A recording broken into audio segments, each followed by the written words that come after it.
Hello and I welcome you on keystone classes. तो हम क्या कर चुके थे, हमने जेएस से जो जे का पहला सेट कंप्लीट कर लिया था। अब हमारे दूसरे सेट पे general English and comprehension part number 2, और इसके हैंड रिटन नोट्स मैंने आपके पहले वाले के जो है वो प्रोवाइड करा दिए थे, तो आप जाके टेलीग्राम चैनल चेक कर सकते हो कीस्टोन क्लासेस, आपको वहां पे मिल जाएंगे। अगर आपको फर्दर ऐसे नोट्स चाहिए तो आप टेलीग्राम चैनल को आगे ज्वाइन भी कर सकते हो, ठीक है।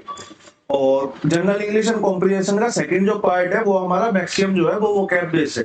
पहला पार्ट क्या था, पहला पार्ट हमारा लगभग fill in the blanks based था। सारे लगभग लगभग देखो ये सब फिल इन द ब्लैंक्स आ रहे थे, और फिल इन द ब्लैंक्स में भी जो वर्ड आ रहे थे ना वो एक्चुअल में वोकैब बेस्ड ही थे। तो मैंने जो बात कही थी कि आपको सबसे पहले अपनी वोकैब पे ध्यान देना है। कुछ आर्टिकल्स थे, कुछ प्रीपोजिशन थी और कुछ वोकैब थी, ठीक है। तो वो बात अभी तक भी वाजिब है सेकंड सेट तक भी, कि आपको अपनी सबसे पहले अपने वोकैब्स पे ध्यान देना। अगर आपको वोकैब्स की ही नॉलेज नहीं है तो आप उसका सेंटेंस का मतलब नहीं निकाल पाओगे। जब गलत मतलब निकलेगा तो गलत ही आंसर ठीक होगा, या तो आप ये उसे लीव करके आओगे। और लीव तो हमारा ऑप्शन अब डीएसएसबी में है नहीं, क्योंकि मेरिट इतनी ऊपर जाती है तो लीव तो कर नहीं सकते। तो इससे अच्छा है कि आप सबसे पहले अपनी वोकैब पे ध्यान दें, फिर जो मेन मेन चैप्टर्स हैं फिर उन पे ध्यान दें। General English and comprehension part 2 handwritten notes आपको कीस्टोन क्लासेस पे मिल जाएंगे। पहला क्वेश्चन पढ़ लेते हैं। Select the most appropriate set of synonyms from the options to complete the sentence.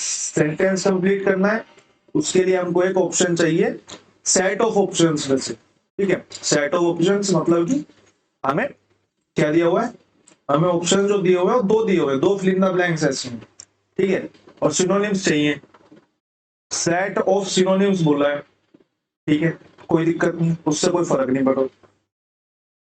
अगर मैं क्वेश्चन को पढ़ूं, the branch head dash his approval of the new business proposal. उसने कोई न्यू बिजनेस प्रपोजल दिया तो उसको प्रपोजल को या तो एक्सेप्ट करेगा या तो डिनाई करेगा, ठीक है। ये बात तो समझ में आती है कि बिजनेस के प्रपोजल को ब्रांच मैनेजर या तो एक्सेप्ट करेगा या तो डिनाई करेगा, ठीक है। And dash with reducing the interest rate to. अब इंटरेस्ट रेट भी उसने कम कर दी। यहां से इस वाली लाइन को पढ़ के मेरे को पता चल रहा है कि उसने इंटरेस्ट रेट भी कम कर दी। यानी कि अगर इंटरेस्ट रेट कम करी है और भी बोल दिया, यहाँ पे टू भी लगा दिया, यानी कि पहली वाली जो सेंटेंस आएगा ये भी थोड़ा सा नेगेटिव आएगा, ठीक है। इस बात से पता चलता है मेरे को। एडेप्ट का मतलब तो ढालना होता है, तो ये तो इसमें बैठता है ही नहीं। अप्रूव और कैंसिल हो सकते हैं, लेकिन जब यहाँ पे cancel with reducing the rate to, तो ये भी सेंस नहीं बैठाता। और मेरे को पता है कि अगर यहाँ पे टू आया है और रिड्यूस करी है तो दोनों चीजें नेगेटिव होगी। अप्रूव तो हमारी पॉजिटिव हो गई, कंफर्म हमारी यहाँ पे पॉजिटिव हो गई। Disagreed with reducing the interest rate to, ये भी नहीं हो सकता, ठीक है। कंफर्म, क्योंकि हमारी दोनों चीजें हमें नेगेटिव चाहिए ना। अब हमें दोनों चीजें नेगेटिव सिर्फ इसी ऑप्शन में मिल रही है कि ब्रांच हेड ने रिफ्यूज कर दिया उसके न्यू बिजनेस प्रपोजल को, और डिनाई कर दिया कि वो इंटरेस्ट रेट को डाउन नहीं करेगा, ठीक है। तो हमारे दो नेगेटिव हमें वर्ड चाहिए थे जो हमारे ऑप्शन नंबर 1 में थे। सेंस बेस्ड का क्वेश्चन था और कुछ नहीं था। क्वेश्चन नंबर 2 पे चलते हैं। सिलेक्ट द मोस्ट अप्रोप्रिएट, नहीं मोस्ट अप्रोप्रिएट तो दिया ही नहीं। Select the word that means opposite to the given word. Transient, transient का मतलब होता है छोटे समय के लिए, छोटे समय के लिए मतलब टेम्परेरी कह सकते हैं, ठीक है। तो अगर मैं इसके सिनोनिम्स की बात करूं तो इसका एक सिनोनिम्स तो मैंने बोल ही दिया, टेम्पोरेरी। एक इसका सिनोनिम जो बहुत बार आता है वो आता है एपीमिरल। हमसे एंटोनिम्स पूछा है, सिनोनिम्स में आपको लिखवा रहा हूं, ठीक है। एक बहुत अच्छा वर्ड है एवांसेंट, ये आपका बहुत ज्यादा बार आता है सिनोनिम्स एंटोनिम्स के केस में, ठीक है। एक इसका नॉर्मल सा वर्ड जो बन सकता है वो बन सकता है मोमेंटरी। ये सब आपको नोट्स में मिल जाएगा, आपको नोट डाउन करने की भी कोई खास जरूरत है नहीं। हैंड रिटन नोट्स में आपको क्लास आते ही आपको प्रोवाइड करा दूंगा, ठीक है। और चलो ठीक है। और अगर मैं बात करूं इसके एंटोनिम्स की, एंटोनिम्स को हम लिख लेते हैं इस वाले से, ठीक है। अगर मैं इसके एंटोनिम्स की बात करूं, क्योंकि ये तो टेम्परेरी है तो इसका परमानेंट हो जाएगा। एंटोनिम्स परमानेंट हो जाएगा, परमानेंट हो जाएगा तो एक इटर्नल होता है, शाश्वत, शाश्वत सत्य, ठीक है। एक इटर्नल हो जाएगा, ठीक है जी। और क्या हो सकता है, और टेम्परेरी का एक सेकेंड देना मेरा।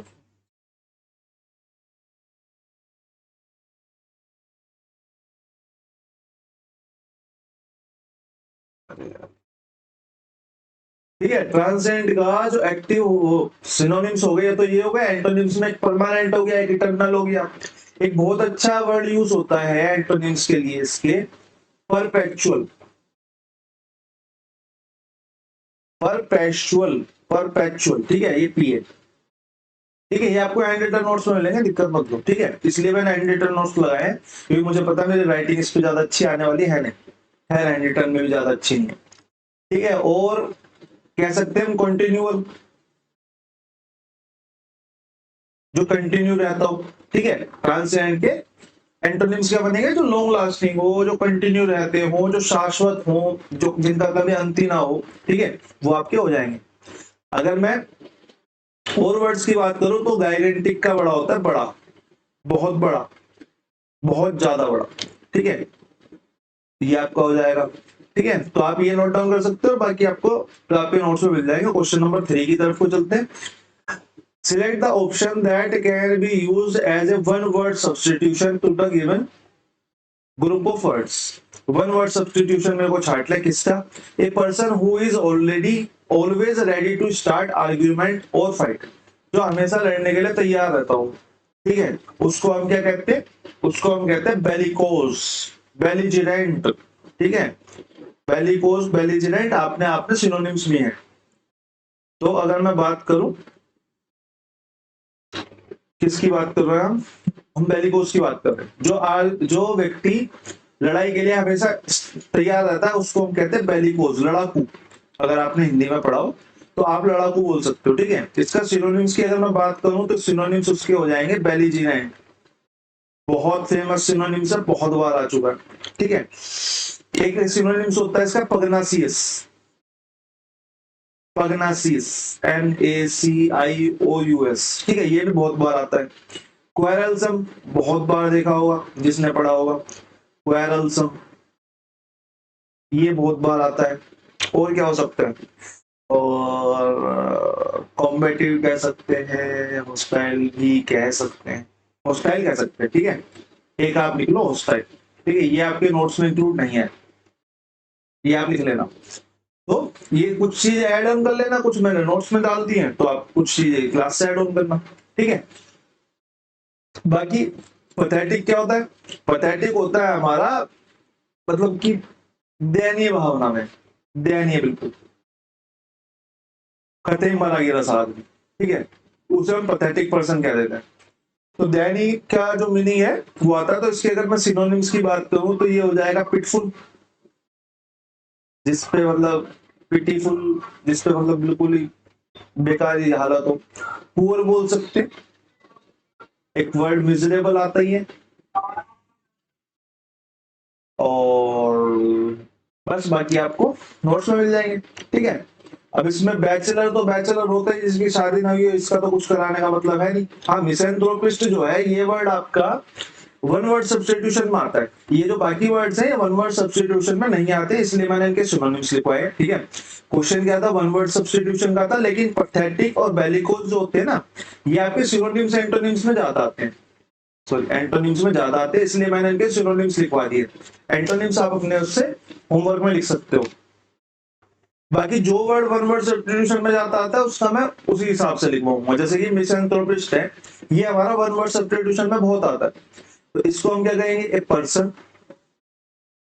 अभी मैं इसका बाइफर्केशन के लिए बताऊंगा। हु हेट्स ह्यूमन काइंड,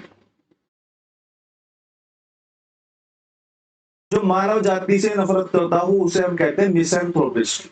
ठीक है, ये जो MIS है ना, ये वर्ड ही अपने आप में नेगेटिव है, ये रूट वर्ड है, ये अपने आप में नेगेटिव है। ठीक है, तो ये जब भी लगेगा तो कुछ ना कुछ नेगेटिव सेंस ही निकाल के देगा।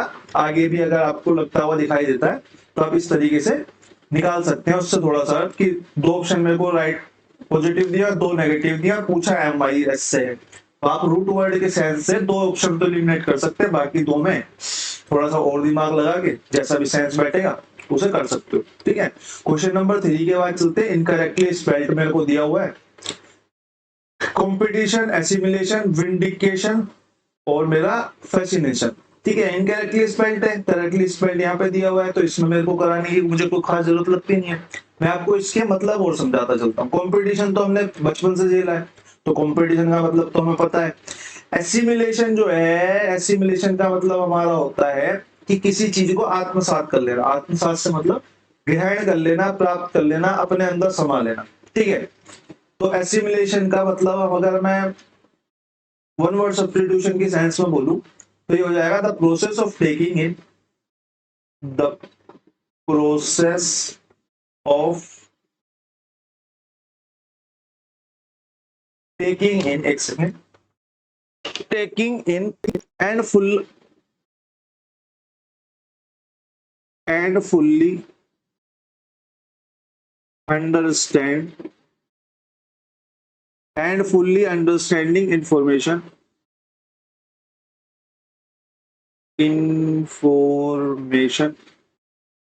fully understanding information और आइडियाज, मतलब कि प्रोसेस के थ्रू फुल्ली उसको अंडरस्टैंड करे, आइडियाज को और इंफॉर्मेशन को। ठीक है, फुल्ली अंडरस्टैंड करे तो वो हमारा हो गया एसिमुलेशन और आइडियाज। अगर मैं इसके यहाँ पे थोड़े बहुत सिनोनिम्स की बात अगर करूं, थोड़े बहुत सिनोनिम्स में क्या आ जाएगा, एब्जॉर्व कर लेता है, एब्जॉर्व करना, ये भी तो इस सेंस में आएगा। अब ये करेक्ट नहीं है,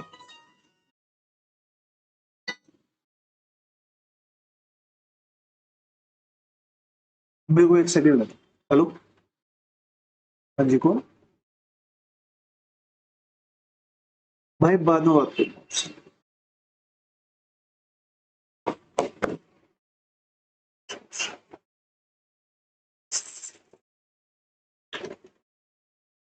पता नहीं फाइबर वाले कौन पढ़ता है। एब्सॉर्प्शन, ठीक है, कॉम्प्रीहेंड कर लेना। ठीक है, कॉम्प्रीहेंड हो गया, कॉम्प्रीहेंड कर लेना, पूरी तरीके से समझ लेना। कॉन्सेप्ट क्रिएट कर लेना, उससे एक वर्ड बनता है कॉन्सेप्शन। ठीक है, और डाइजेस्ट कर लेना, रियलाइजेशन कर लेना। ठीक है, ये सारे बन जाएंगे आपके। ठीक है, ये इसके सिनोनिम्स हो गए। विंडिकेशन जो है वो हमारा, विंडिकेशन, विंडिक्टिव जो है हमारा उसमें आता है, किस में आता है, वन वर्ड सब्स्टिट्यूशन में आता है। तो ये कैसा आता है, वांटिंग और ट्राइंग,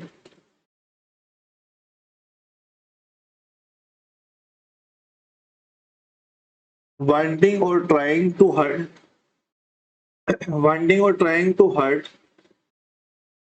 समवन और somebody, समवन और somebody, ऐसे लिख दूं, समझ जाओगे somebody। ठीक है, somebody without good reason, without good reason, मतलब बिना बात के लोगों को चोट पहुंचा के खुश होने वाला व्यक्ति जो होता है वो आपका विंडिकेशन होता है। मतलब व्यक्ति को विंडिकेट बोल देंगे, और विंडिकेशन इसकी नाउन फॉर्म हो गई। ठीक है, वांटिंग और ट्राइंग टू हर्ट समवन और somebody विदाउट गुड रीजन, ये हमारा विंडिकेशन हो गया। फैसिनेशन, फैसिनेट हो जाना किसी से, फैसिनेट हो जाना, किसी में इंटरेस्टेड हो जाना। फैसिनेट होता है ना, मतलब कोई दिखा, बहुत अच्छा दिखाई देगा, बहुत ज्यादा इंटरेस्टेड हो गए, बात कर ली, उसी टाइप से। या कोई चीज दिखाई दी, आप उसने बहुत ज्यादा इंटरेस्ट लिया, आपने दुकानदार से जाके पूछने लग गए, बेशक जेब में पैसे नहीं है, गरीब आदमी को तो वैसे भी नहीं होते, हम जैसे हो गए, तो आप सीधे गए और आपने बात करनी स्टार्ट कर दी, और जेब में पैसे नहीं थे लेकिन इतनी पसंद आई कि आपको, आप उसमें इतने ज्यादा इंटरेस्टेड हो गए, बिना पैसों के बात करने लग गए जेब में। ठीक है, तो फैसिनेटिंग वैसे यूज होता है, तो इसका हम बोल सकते हैं एक्सट्रीमली इंटरेस्टिंग। ठीक है, एक्सट्रीमली इंटरेस्टिंग। क्वेश्चन नंबर 4 के बाद क्वेश्चन नंबर 5 पर चलते हैं। Select the option that can be used as a one word substitution for the given group of words. One word substitution मेरे से पूछा है। To make something start burning, start burning करनी है। ठीक है, फायर तो आग होती है, यहाँ पे स्टार्ट की कोई सेंस आती है भाई? आग में तो आग है, स्टार्ट थोड़ी ना हो रही है। बर्न मतलब जलना होता है, बर्न तो मतलब जलना होता है कि आप जल गए, या कोई चीज जल गई तो बर्न आउट हो गई। ठीक है, स्काल्ड, स्काल्ड हमारा जो वर्ड है वो वर्ड यूज होता है लिक्विड से किसी को जलाने के लिए, ठीक है। लिक्विड से किसी को जलाने के लिए, मतलब कि जैसे गर्म पानी से कोई जल गया या फिर गर्म तेल से कोई जल गया, वहां पे स्काल्ड यूज होता है, ठीक है। टू बर्न समबडी, इसको ऐसे लिख लेंगे, to burn somebody, to burn somebody और समथिंग, और something, something with very hot liquid, very hot liquid. अब जिसको बिल्कुल भी सेंस नहीं है वो इसको पढ़ेगा और फायर लगा के आ जाएगा, आग की तो बात कर रहा है, ठीक है, या फिर ज्यादा से ज्यादा बर्न लगा के आ जाएगा। लेकिन इन दोनों में ही सेंस नहीं होती स्टार्ट करने की, जलाने की सेंस इन दोनों में ही नहीं होती, इग्नाइट में होती है। इग्नाइट जब हम चूल्हे वगैरह को जलाते हैं, जो पहली चिंगारी देते हैं ना, उसे हम इग्निशन कहते हैं। जैसे कि आपने अगर सुना हो तो जो कारों वगैरह में जो इंजन होते हैं ना, इग्निशन बोलते हैं उसे, जब स्टार्ट होता है वो इग्निशन होता है, ठीक है। जैसे ये जो हमारी फॉर्मूला वगैरह रेस होती है, वहां पे अब भी वर्ड यूज होता है इग्निशन का, क्योंकि वो एकदम से जैसे कि हमारी पुरानी बंदूकें होती थी ना, कि भाई अगर आपको हिस्ट्री वगैरह में इंटरेस्ट हो तो पुरानी हमारी बंदूकें जो होती थी उनमें ऐसे रोड डाल के उसमें फिर वो करा जाता था, और पीछे से जब ट्रिगर दबाते थे ना, हल्का सा झटका लगता था उसमें, फिर वहां से चिंगारी उठती थी, इग्निशन स्टार्ट होता था, जिससे वो बारूद जल के फिर गोली निकलती थी।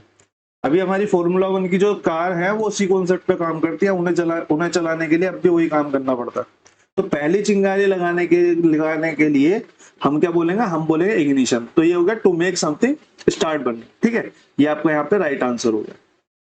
बर्न का मतलब सिर्फ आग होता है, फायर का मतलब सिर्फ आग होता है, बर्न का मतलब सिर्फ जलना होता है, जलना या जलाना जो कुछ भी बोल दो, बर्निंग बर्निंग, आगे तो वो आईएनजी वगैरह फॉर्म लग जाएंगी, सेंस चेंज होती चली जाएगी।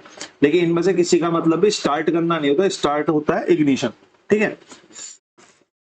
Choose the correct synonyms of the word given below. Abominable, abominable का मतलब होता है हमारा घिनौना, घिनौना, ठीक है, बहुत ज्यादा बेकार, बहुत ज्यादा खेदजनक, ठीक है।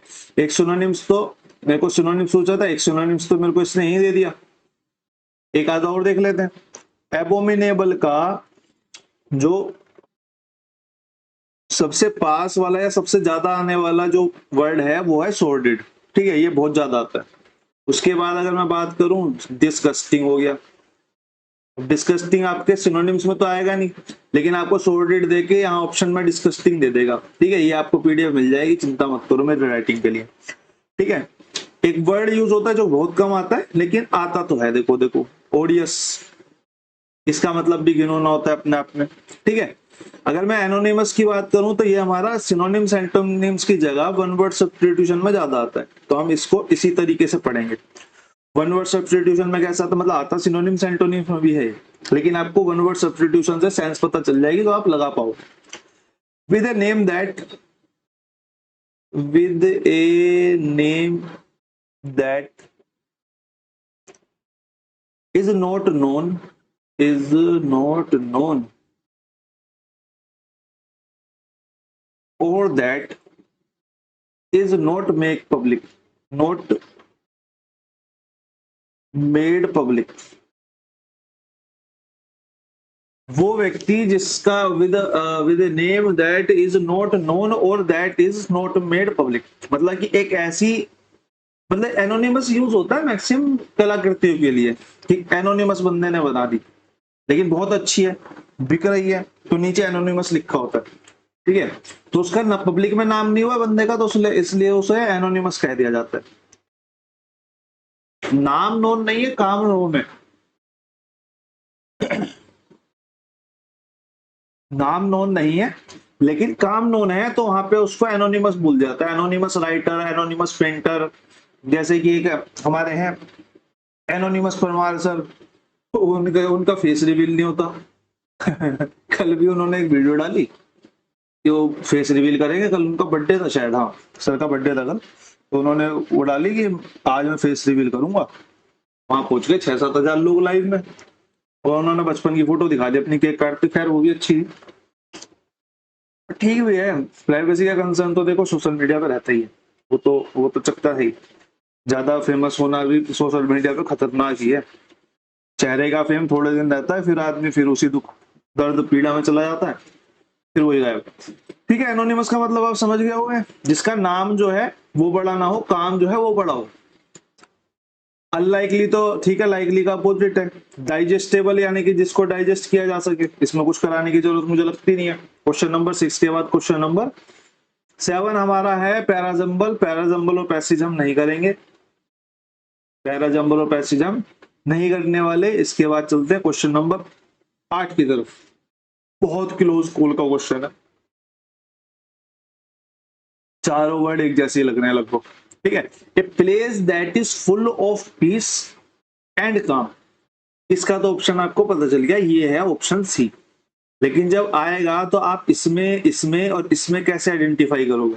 ठीक है, क्योंकि लग तो लगभग सारे चार सेम रहे, लेकिन ये तीन तो बहुत ज्यादा सेम लग रहे हैं। ठीक है, तो आइडियल जो है, अगर मैं आइडियल की डेफिनेशन की बात करूं, अगर आपका आइडियल वन वर्ड सब्स्टिट्यूशन में आता है तो वो आएगा परफेक्ट एग्जांपल के तौर पे। आइडियल को बोला जाता है परफेक्ट एग्जांपल। आइडियल का मतलब हमारा होता है परफेक्ट एग्जांपल। और आगे अगर मैं बोलूं तो बोल सकते हैं ऑफ ए पर्सन ऑफ ए और thing.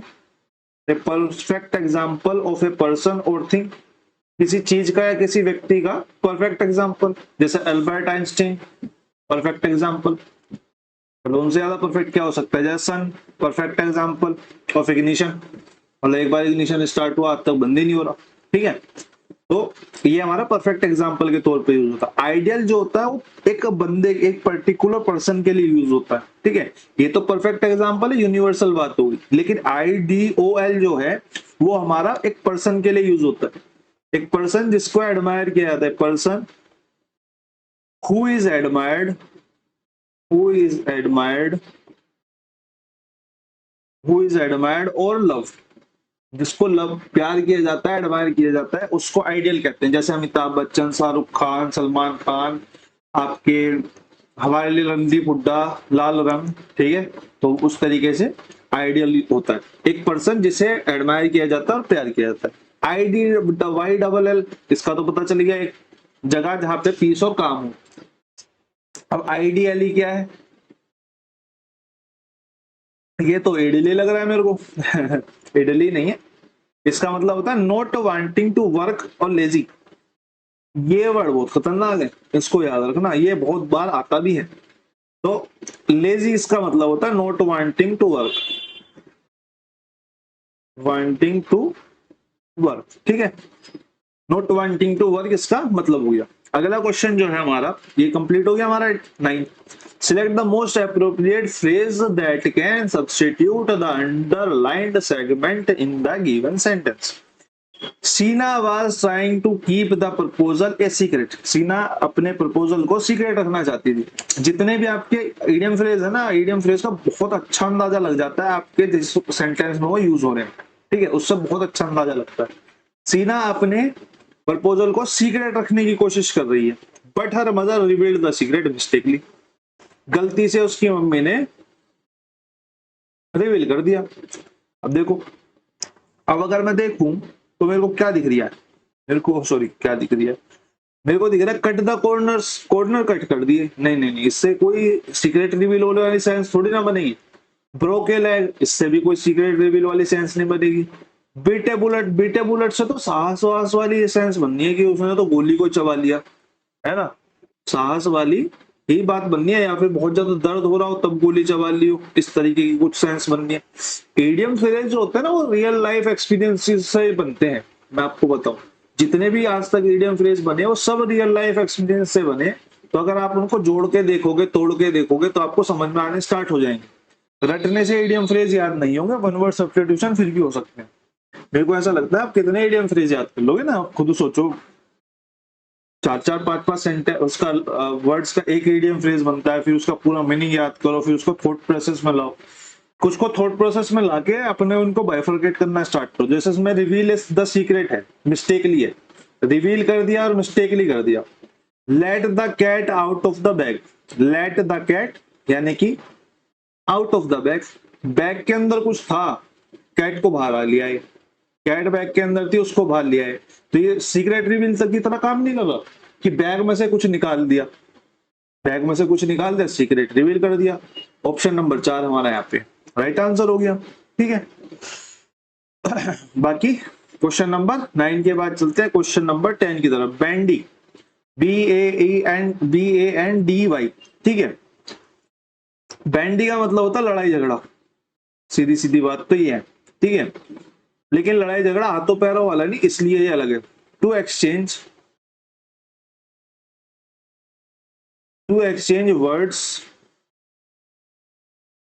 Words in argument.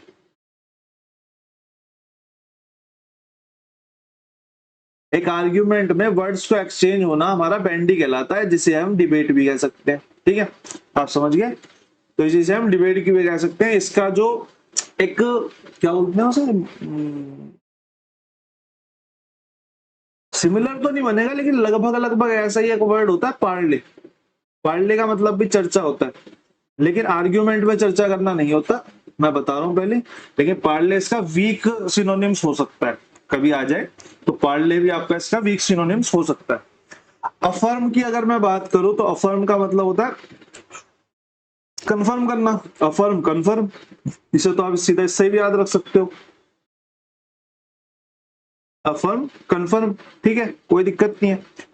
Obstruct का मतलब होता है रोक लगाना या रोकना, रोकना बोल सकते हैं। अगर मैं ऑब्स्ट्रक्ट के या मैं अफर्म के अगर एक दो सिनोनिम्स की अगर मैं बात करूं तो इसको मैं बोल सकता हूं कंफर्म तो हो ही गया, डिक्लेयर हो गया,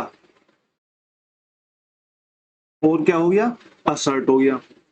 असर्ट ये भी वर्ड काफी आता है। ठीक है, अगर मैं ऑब्स्ट्रक्ट की बात करूं, ऑब्स्ट्रक्ट के तो रोकने के सेंस में सबसे पहला वर्ड जो दिमाग में आता है वो ब्लॉक ही आता है। एक वर्ड आता है हमारा हिंडर, ये भी काफी बार आता है, इसको भी आप नोट डाउन करेंगे। इम्पीड, ये भी अच्छा वर्ड है, इसको भी नोट डाउन कर सकते हैं। स्टॉप, हैम्पर, हैम्पर काफी आता है, हैम्पर काफी आता है। ठीक है, इसको भी नोट डाउन कर सकते हैं। रिकमेंड, तो रिकमेंड होता ही है, रिकमेंड का मतलब होता है किसी को किसी चीज की सलाह देना। तो मैं सिनोनिम्स में इसके क्या कह सकता हूं कि एडवोकेट, एडवोकेट। एंडोर्स करना, एंडोर्समेंट होती है सोशल मीडिया पे आजकल कि आप किसी ब्रांड को एंडोर्स कर रहे हो। ठीक है, यानी कि उसे बढ़ाने में, उसको गति देने में आप योगदान दे रहे हो। और सजेस्ट बोल सकते हैं, ठीक है, सजेस्ट बोल सकते हैं। और तो मेरे दिमाग में नहीं आ रहे। ठीक है, कोमेंड,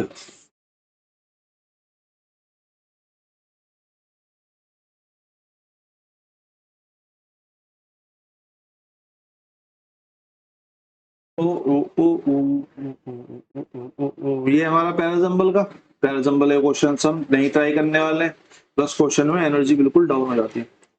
12 हमारा एंटोनिम्स का क्वेश्चन है, कर लेते हैं, 20 तो कर ही लेते हैं आज, ये ना 20 कंप्लीट कर ही लेते हैं आज। Select the most appropriate antonyms of the underlining word पर sentence. Sedentary, sedentary, sad, sad वाली फीलिंग नहीं आ रही, सेडेंटरी, सेडेंटरी, सेडेंटरी। ठीक है, सेडेंटरी का मतलब होता है हमारा गतिहीन। हिंदी में जो प्रॉपर मतलब है इसका मतलब है गतिहीन, जिसमें गति ना हो, जो बैठा रहता हो, जो लेजी हो। ठीक है, उस तरीके का सेंस देता है। तो अगर मैं इसके सिनोनिम्स की बात करूं तो इसके सिनोनिम्स हो जाएंगे डल,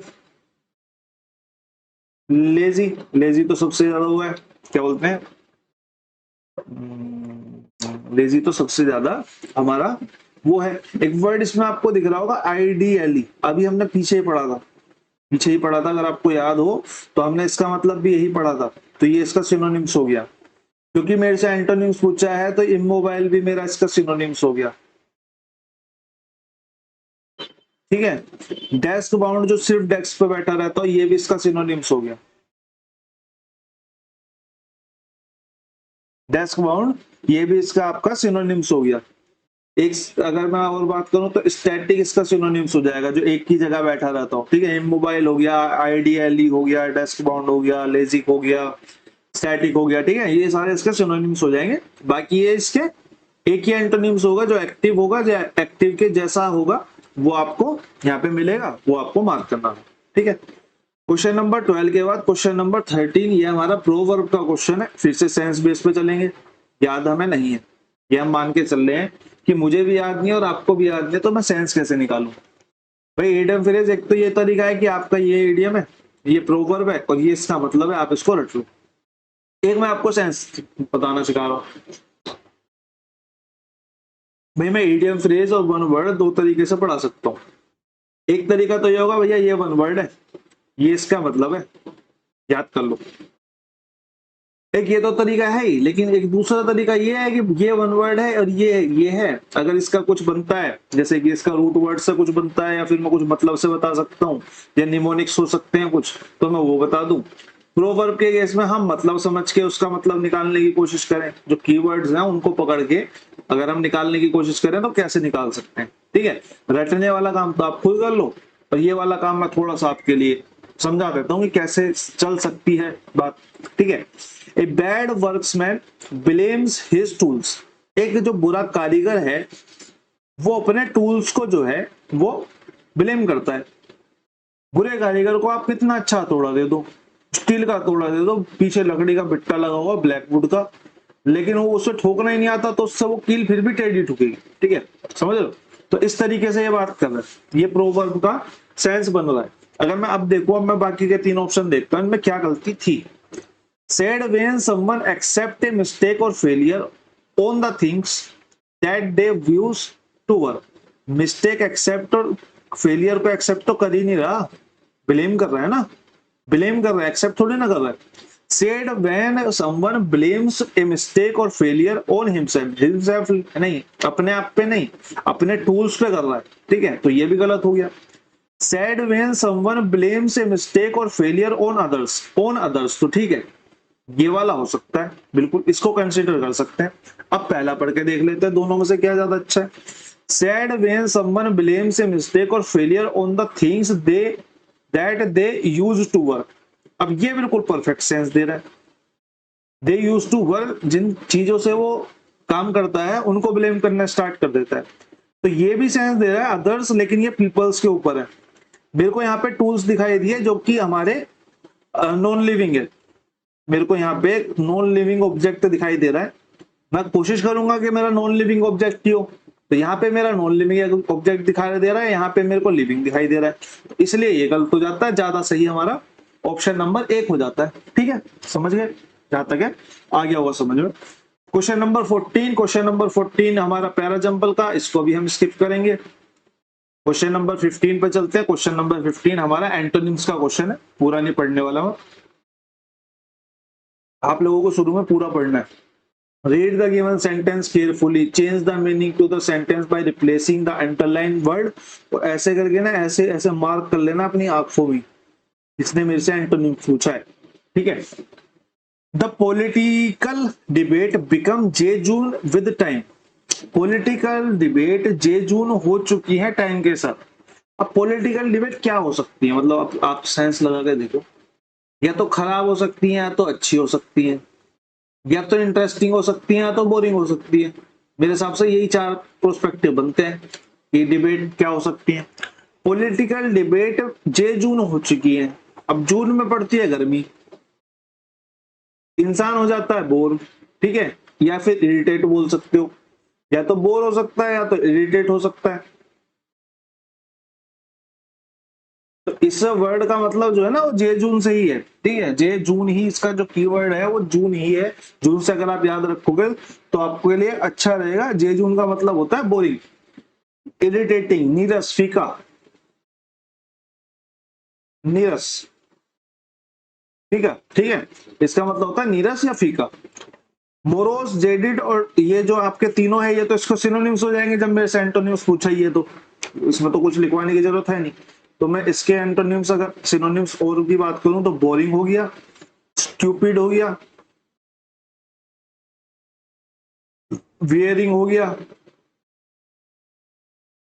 डल हो गया, बिल्कुल ढला ढला सा, dusty, dull and dusty use होता है डायरेक्ट।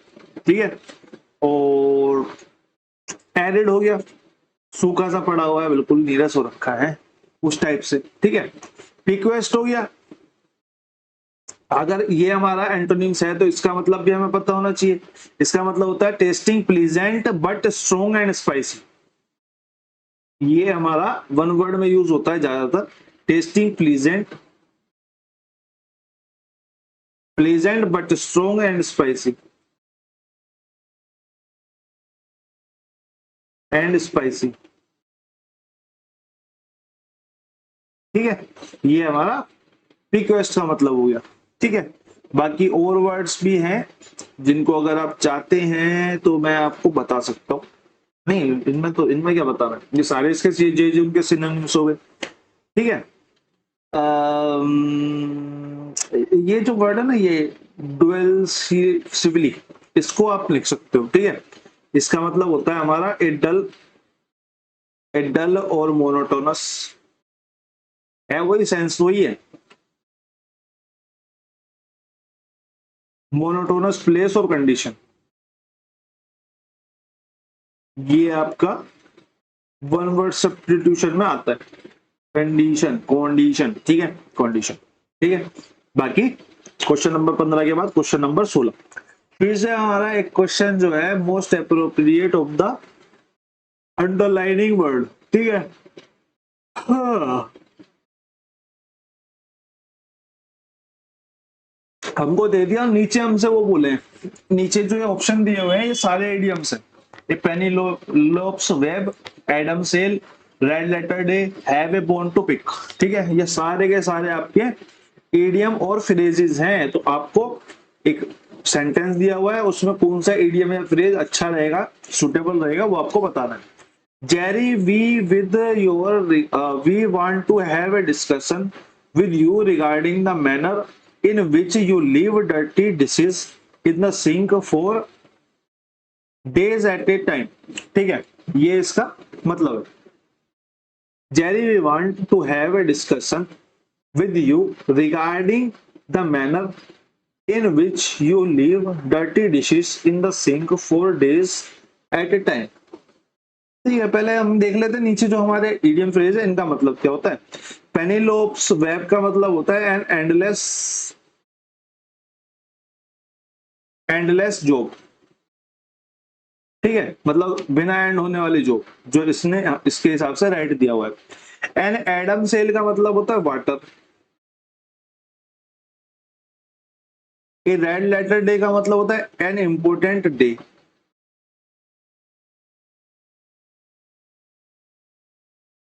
ठीक है। और have a bone to pick का मतलब होता है to want to talk,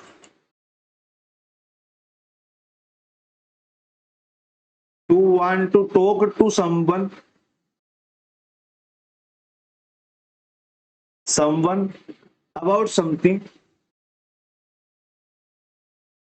about something, annoying they have done,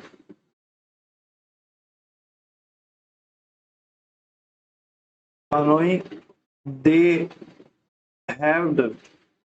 अब मैंने आपको पहले इनके मतलब क्यों बताए, क्योंकि जो इस क्वेश्चन का आंसर डीएसएसबी द्वारा मार्क करा गया है, एज यूजुअल जैसे वो मैथ में करते हैं वो इंग्लिश में भी करने लगे हैं। इसका मतलब एंडलेस सर्च होता है, लेकिन यहाँ पे डिस्कशन करने की बात कर रहे हैं, और कि तुम क्या करते हो, तुम डर्टी डिशेस को सिंक में डाल देते हो हर बार, यानी कि अनोइंग काम करते हो। तो इसका जो सही आंसर होगा वो होगा have a bone to pick, ठीक है। तो ये आपका जो है वो wrong answer mark by DSSB का है, ठीक है। तो मैंने आपको इसलिए आपके चार ऑप्शंस पहले ही एलेबोरेट कर दिए कि आप खुद भी समझ सको।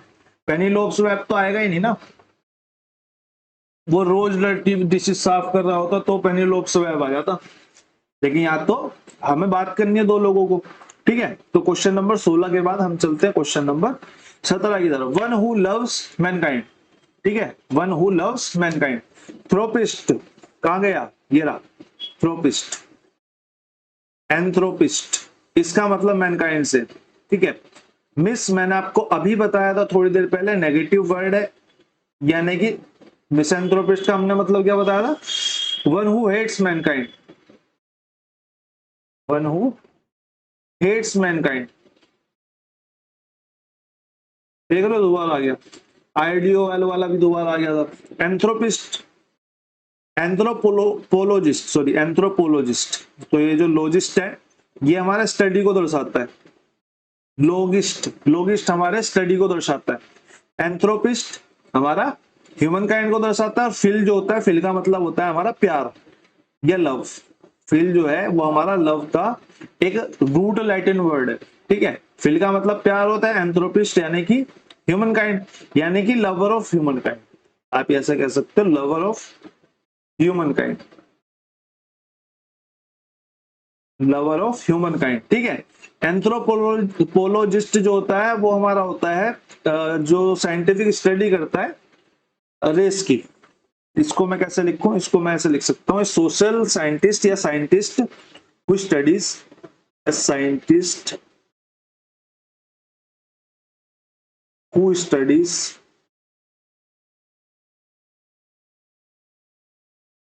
Studies the human race,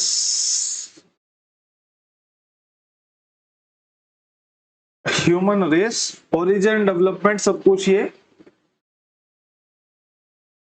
origin कैसे हुआ, डेवलपमेंट कैसे हुआ, कौन कौन सी स्पीसीज आई, ये सब कुछ जो करते हैं वो हमारे एंथ्रोपोलॉजिस्ट होते हैं, ठीक है। डेमीगॉड, डेमी का मतलब होता है हाफ, और गॉड का मतलब होता है, गॉड का मतलब होता है गॉड, ठीक है, भगवान नहीं होता, ठीक है। तो डेमीगॉड हो गया हाफ गॉड, यानी कि हाफ ह्यूमन और हाफ गॉड को जो है डेमीगॉड कहा जाता है। ये कॉन्सेप्ट जो है ना हमारे उसका है नहीं। अगर आपने फॉरेनर फिल्म्स देखी होंगी ना तो डेमीगॉड पे बहुत सारी फिल्में बनी हुई हैं, ठीक है। तो क्वेश्चन नंबर 17 के बाद क्वेश्चन नंबर 18 की तरफ को प्रस्थान किया जाए। क्वेश्चन नंबर 18 हमारा क्या कह रहा है, हिज अनयूजुअल इंटरेस्ट, हमसे क्या पूछा, ईडियम पूछा है, अप्रोप्रिएट ईडियम टू द। अब क्या होता था, पहले क्या होता था, यहाँ पे ईडियम देते थे, यहाँ से मतलब पूछते थे। अब उल्टा कर रहे हैं, यहाँ से, यहाँ पे 4 ईडियम दिए हुए हैं, यहाँ से मतलब पूछ रहे हैं, ये इस वाले मतलब की जगह कौन सा आएगा। पिछले वाला हमने देखा था, इसी चक्कर में डीएसएसबी ने गलत मार्क करके दे दिया। इसको भी देख लेते हैं। Select the most appropriate idiom that can substitute the underlined segment in the given sentence. His unusual interest in your company shows that he has some selfish motives। ठीक है, पढ़ लिया हमने। अब हम पहले चारों के एक बार मतलब देख लेते हैं। Made a clean breast of, इसका क्या मतलब होता है, इसका मतलब होता है टेल ए ट्रूथ, ठीक है, to tell a truth about something, ठीक है, मतलब किसी बारे में सच्चाई बता देना, ये हमारा इसका मतलब होता है। एंड एक्स टू ग्राइंड का क्या मतलब होता है, एक्स टू ग्राइंड यानी कि कुल्हाड़ी, एक्स हमारी कुल्हाड़ी होती है, ठीक है, और ग्राइंड मतलब उसे चमकाना, यानी कि वो कुल्हाड़ी चमका रहा है, यानी कि कुछ ना कुछ काटना चाह रहा है, समझ रहे हो। कुल्हाड़ी चमकाने से, पेड़ को काटने से पहले क्या करते थे, पहले कुल्हाड़ी को चमकाते थे, घिसते थे उसे जिससे वो धारदार हो जाए और पेड़ को एक बार में काट दे। ठीक उसी तरीके से इसका मतलब होता है हमारा सम सेल्फिश मोटिव्स। और बाई गॉड ग्रेस अब की बार इन्होंने ऑप्शन जो है वो करेक्ट दिया हुआ है, सेल्फिश मोटिव्स, ठीक है। Left somebody in the lurch, left somebody in the lurch का मतलब होता है to leave somebody, leave somebody, somebody को मैं ऐसे लिख रहा हूं, ठीक है, somebody without help in a difficult situation, without help in a difficult situation, ठीक है। Greased someone's palm, grease someone palm यानी कि किसी के हाथ पे ग्रीस लगा देना, नहीं किसी के हाथ पे ग्रीस लगा देना नहीं, ये तो हमारा नॉर्मल भी यूज होता है ना, नॉर्मल भी यूज होता है, जो हिंदी बेल्ट है उसमें भी यूज होता है। हथेली गरम कर दो, हथेली गरम कर दो बोलते हैं ना, हथेली गरम कर दो मतलब कि रिश्वत दे दो, तो इसका सीधा सीधा मतलब ब्राइब समवन ही है, और कुछ मतलब नहीं है इसका भी, ब्राइब समवन। और ये चारों ही आते हैं, पीछे जो 4 दिए हुए थे ना वो भी बहुत ज्यादा आते हैं, और ये चारों भी बहुत ज्यादा आते हैं, चारों के मतलब ही आपके लिए इंपॉर्टेंट है। या फिर मैं इसे कह सकता हूं give someone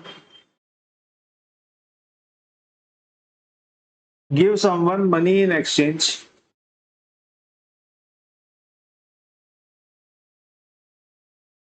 exchange for a favour, एक फेवर के एक्सचेंज में आप किसी को मनी दे दो, ठीक है, फेवर। क्वेश्चन नंबर 18 हमारा खत्म हो गया है। क्वेश्चन नंबर 19 और 20 हमारे दो बचे हैं। इसका तो आप सीधा सीधा याद करो, इसका मतलब कि सीधा सीधा याद कर लो इसको। ग्रेट बोएस्ट, बोएस्ट का मतलब होता है डींगे मारना। बोएस्ट को मैं दिखा देता हूँ। बोएस्ट का मतलब होता है डींग मारना, डींग मारना, बहुत ज्यादा अपने बारे में बढ़ा चढ़ा के बोलना। स्मॉल रोस्ट, रोस्ट का मतलब तो आप लोगों को पता ही होगा जनरेशन को। People granting money for help for charity, ये तो भैया डींगे मारने वाली क्या बात हुई। People asserting their opinion on others, asserting मतलब कि थोप देते हैं अपने ओपिनियन दूसरों पे, ऐसी भी कोई बात नहीं हो रही। Making people adapting the new situations, ऐसी भी कोई बात नहीं हो रही। बोएस्ट और रोस्ट की बात हो रही है। पीपल ब्रैग, ब्रैग का मतलब भी रोस्ट होता है, बोएस्ट ही होता है, ये बोएस्ट का सिनोनिम्स ही है। टू कवर देयर इनएडिक्विटी, यानी कि उनके अंदर कैपेबिलिटी तो कम है लेकिन वो अपने बारे में ब्रैग ज्यादा करते हैं, यानी कि बोएस्ट ज्यादा करते हैं, यानी कि डींगे ज्यादा मारते हैं, ठीक है। तो ये हमारा ऑप्शन नंबर 4 जो है यहाँ पे राइट आंसर हो जाएगा, ठीक है। क्वेश्चन नंबर 20, क्वेश्चन नंबर 20 भी एक बार देखना पड़ेगा। A person who gives, a person who gives a written testimony that is used in a court, ठीक है, कोर्ट रूम की बात हो रही है। टेस्टिमोनी जो देता है वो कौन होता है, वो डेपोनेंट होता है, इसको तो आप ऐसे ही याद कर लो। जूरर कौन होता है, पार्ट ऑफ जूरी जो होता है, पार्ट ऑफ जूरी जो होता है वो जूरर होता है, ठीक है, पार्ट ऑफ जूरी या मेंबर ऑफ जूरी जो भी आप कहना चाहो। जज जो होता है हेड ऑफ जूरी होता है, हेड ऑफ जूरी बोल सकते हो, ठीक है, या फिर अदर सेंस में आप इसको बोल सकते हैं पर्सन हु डिसाइड, ठीक है। लॉयर जो होता है person who has certified in of law, ठीक है, a person who certifies certificate in law and gives legal advice, जो लीगल एडवाइस या हेल्प दे सकता है वो आपका लॉयर होता है। एक वर्ड होता है एडवोकेट, लॉयर के ही एक साथ साथ एक वर्ड चलता है, वो चलता है एडवोकेट। एडवोकेट होता है एक qualified individual who represent the client in the court. अगर आप लॉयर हो तो आप एडवाइस देने के लिए हो, लेकिन अगर मैंने आपको हायर कर लिया तो आप मेरे एडवोकेट बन गए, समझो। अगर किसी ने लॉ कर दी तो वो लॉयर तो बन गया, लेकिन वो एडवोकेट तब तक नहीं बनेगा जब तक क्लाइंट उसको हायर नहीं करेगा। वो रिप्रेजेंट जब तक नहीं करेगा कोर्ट रूम में अपने क्लाइंट को, तब तक वो एडवोकेट नहीं कहलाएगा, ठीक है, ये आपको ध्यान रखना है। और सॉरी, और अभी क्लास को यहीं एंड करते हैं और आपको हैंड रिटन नोट्स मिल जाएंगे, क्योंकि बहुत लंबा था, मेरे को भी थकान हो गई, मुझे लग रहा है 1 घंटे से ऊपर ना पहुंच गया आज। तो इसके बाद कल मिलते हैं, आपको हैंड रिटन नोट्स मिल जाएंगे, आप उसमें से देख के अपने नोट्स बना सकते हैं। अगर क्लास देखते देखते बना सकते हैं तो ज्यादा बेटर है, ठीक है। मैं तो आपके लिए सुविधा ही करती है, बाकी आपके लिए आपसे अब मिलते हैं जहां तक है कल, ठीक, धन्यवाद।